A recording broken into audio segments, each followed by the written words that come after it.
Nanay, nanay ko ang maganda. Si Mama. Mama Rhea is good. Mama is pretty. Mama is caring. Mommy is generous. Mommy is loving. Mama is beautiful. Mama is loving. Mama is caring. Mama is loving. Mama is loving. Generous kasi kahit wala siyang pera, binibigyan niya kami. Bigyan kami ng baon, tapos binibilhan niya kami ng aming mga gusto. At binibigyan din kami ng pagkain kahit wala na siyang pagkain. Mother is helpful because she helps me with all my problems and protects me from bad things.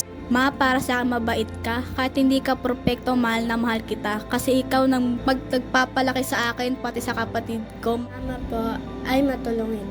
Dahil lagi na po ako tinutulungan sa aking mga gawain. Si Mama, siya, jolly talaga. Kasi kahit dati pa naman na talagang masayahin siya. Tapos na parang nasasakyan niya din yung mga namin, humor. Kahit malayo yung agwat ng age. Napaka-strong and independent woman of God po. Masipag. Kasi gumigising siya ng maaga para maghatid sa amin. Then, nire-risk niya rin yung balat niya sa amin kada tanghali para sunduin kami sa tanghali. Reminder po, especially po sa school works po namin or even po sa pagiging committed po sa church or sa ministry po, especially po sa akin po. Strong. Kasi siya yung naghahanda palagi ng pagkain namin sa umaga. Siya din yung naglilinis ng bahay palagi kahit gano'n na siya katanda, pero hindi pa rin siya nag-give up para matulungan kami. Selfless kasi lagi niyang pinapriority yung needs namin ng family niya before yung sa kanya, and lagi siyang willing na i-sacrifice yung time and energy niya para lang ma-ensure na happy kami and okay kami. Para sa akin, si Mama ay isang super mom kasi alam ko everyday siya palagi unang nagigising sa amin, tapos siya din palaging pinakahuling natutulog, and alam ko marami siyang ginagawa sa bahay. So, yeah, super mom si Mama. I describe my mom in one word as energetic. Positive kasi kahit anong challenges or pagsubok na hinaharap ni Mommy, she still thinks of the brighter side. Para sa akin, si Mami ay responsible. Yung level of authority na meron siya sa mga bagay na pinagkatiwala sa kanya is something that I admired about her. Dahil hindi siya titigil, she will take time para maalagaan yung mga bagay na ipinagkaloob sa kanya ni Lord. Prayerful. Talagang every morning yan, minsan hapon, gabi, talaga nakikita ko siyang dadasal, the devotion. And minsan talaga may instances na kulitan kami nila Oli. Ako kakatok ako sa kwarto. Tapos, syempre si Oli gaganon. Tapos, tatawag ako kay Mami, ganyan. Tapos si Oli naman tatokol. Tapos pagbukas namin minsan ng pintuan, nagdi-devotion si Mami. Yun yung nakikita ko everyday talaga. Walang labis, walang kulang. Smart.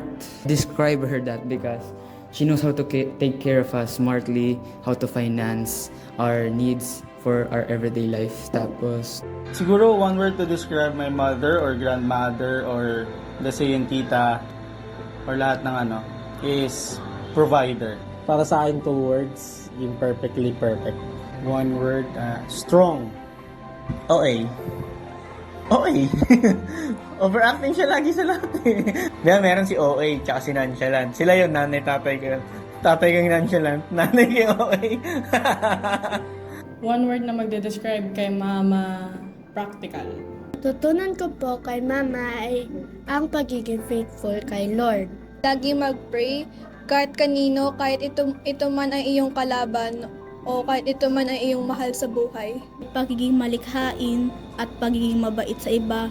Huwag madamot at ay pagkaibigan. Pagmahal kahit sino man ito, kahit man masama ito sa akin o mabait.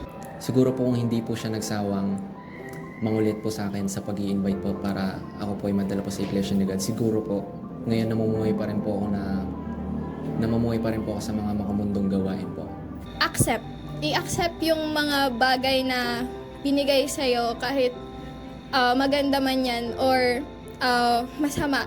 Pero natutunan ko din sa kanya na maghintay lang na kasi sa pagdaan ng araw ngayon, naniniwala siya at maniniwala na din ako na meron pang bagong bukas para mabago lahat ng masasamang bagay sa araw na yesterday. Ay magtiwala sa kayang gawin ng Diyos. Tutunan ko sa kanya yung patience, forgiveness, and to always seek God kasi ayun yung lagi ko nakikita sa kanya growing up. To be independent kasi lagi nilang sinasabi na dapat matuto ka din na buhay ng mag-isa kasi hindi naman habang buhay nandiyan kami para i-guide kayo. Kaya lagi nang sinasabi sa amin na maging independent kami. In every step you take, you must choose the good.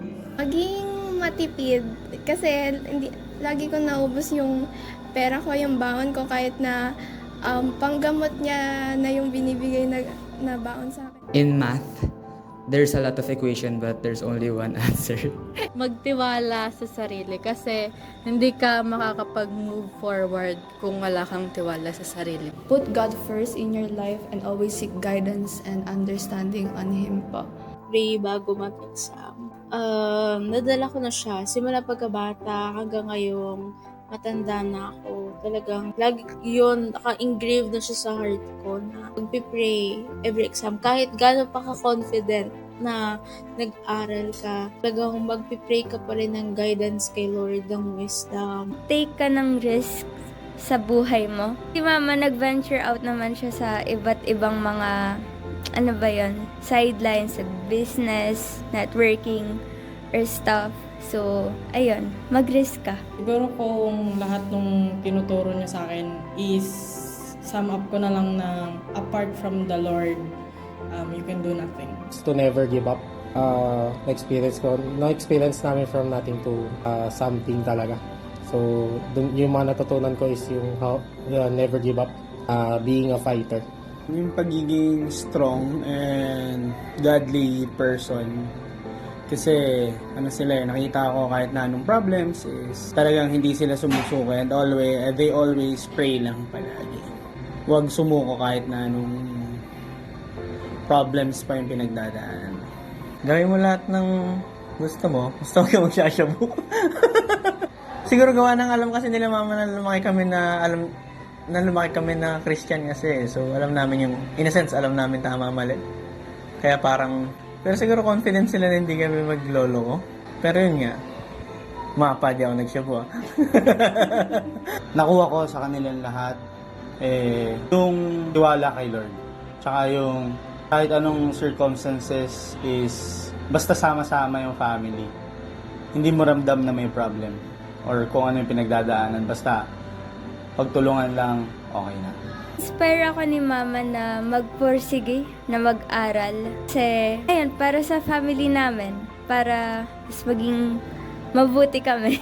As stewardship sa simbahan kasi alam ko ngayon buntis siya tapos di siya makakagawa sa simbahan. Kaya ako yung tumatayo as music leader doon, ako na nagigitara, kumakanta na din doon at siguro tumutulong na din sa paggawa sa simbahan. Aaral ng mabuti na maibigay yung mga pangangailangan nila ng pamilya. Hindi naman po siya nag-start sa ganyang kayamang pamilya pero kahit ganyan po, hindi po siya pumigil sa pagpapatuloy sa buhay. Na-inspire po ako dun dahil kahit po kaano kahirap, hindi ka po tumigil.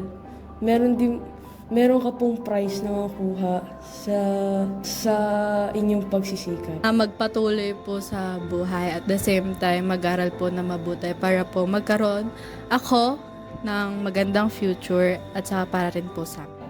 Nakita ko din po talaga sa kanya po yung pagkilos po ni God and kung paano niya po pinagpapahalagan po yung kanyang faith po with God po at the same time. Pagda-trust sa sariling kakayanan na wag kang magda-doubt sa sarili mo, na lagi kang maniwala na kaya mo pero nanghihina ka lang ng loob. So, kailangan mong magkaroon ng trust sa sarili mo. Niya na yung mga bagay na nakukuha niya or yung mga bagay na na-achieve niya is all because of God's grace. Give talaga yung 101% mo kasi siya ganun siya. Hindi lang sa school, yung 101%, kundi especially sa pagsuserve kay Lord, na hindi mo to ginagawa para ma-recognize ka ng tao or hindi para mag-glorify si Lord, para makita si Lord kung paano siya nag-work sa life mo. Kung meron mang 200, sige 200, bigay ko na yun kay mami ko. Do your best and God will do the rest talaga ang kanyang mantra in life. Lahat ng ways po, academically, physically, or financially po man po yan.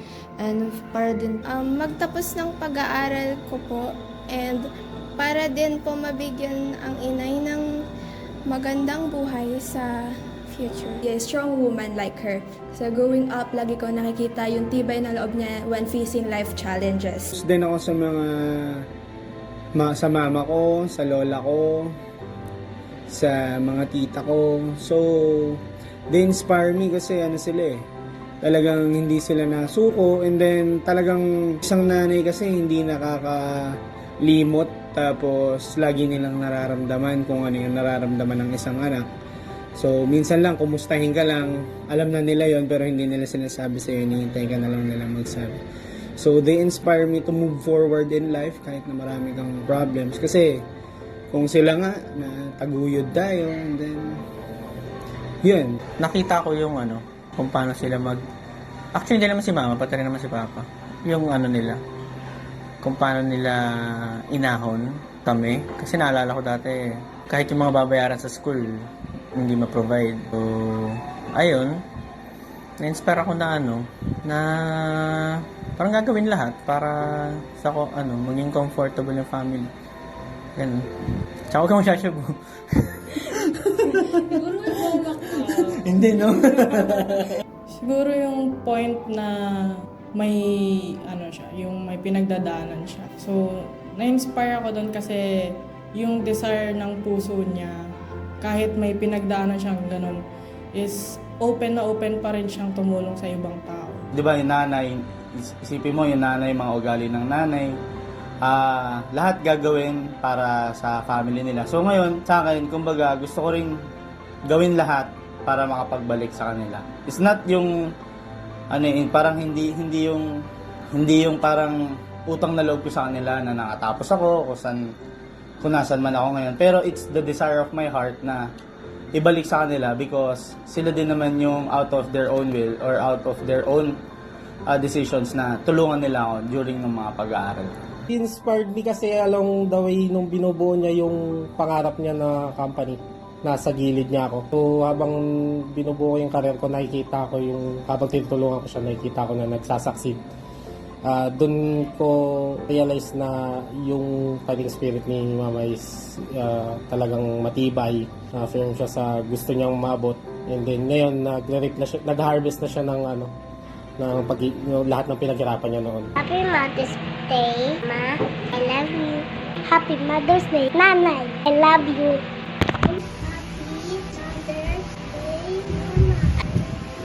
Happy Mother's Day po. I love you. I love you, Mama. Happy Mother's Day. I love you, Mom. Happy Mother's Day.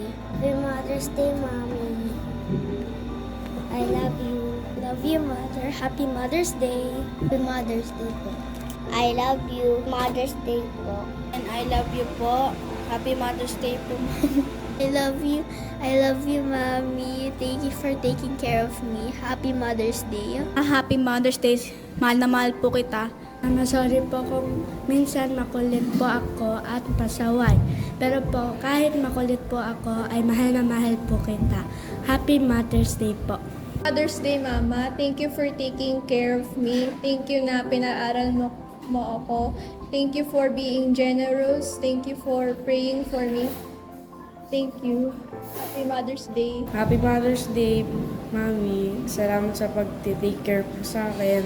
Happy Mother's Day. I love you. Hi po, Ma, and I love you and Happy Mother's Day. Happy Mother's Day, Ma. Stay safe and Happy Mother's Day. Happy Mother's Day, Mami. Thank you sa mahabang pasensya na binigay niyo sa amin.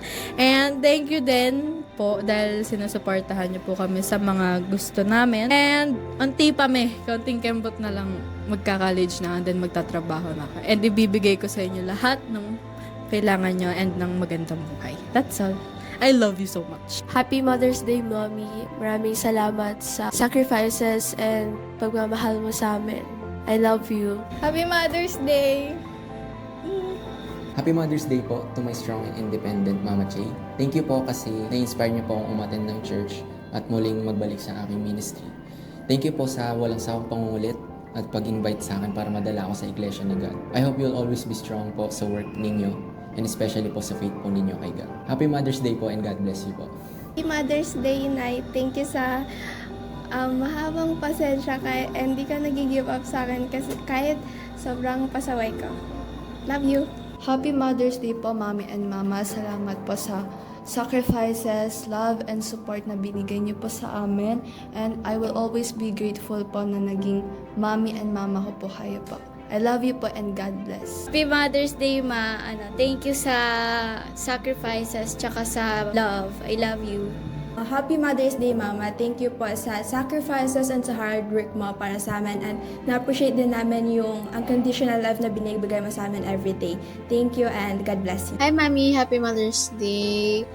Thank you sa lahat ng pagmamahal at hard work mo para sa family. Talagang napakalaki mong blessing sa buhay ko, sa buhay ni Judah, ni Papa, ni Oli, ni Pami, ni Pero, even sa mga students mo, sa mga co-workers mo, sa mga sisters mo in Christ. Talaga ginamit ka ni Lord sa buhay namin. And I know that you are very excited sa lahat ng ginagawa ni Lord at gagawin ni Lord sa buhay mo.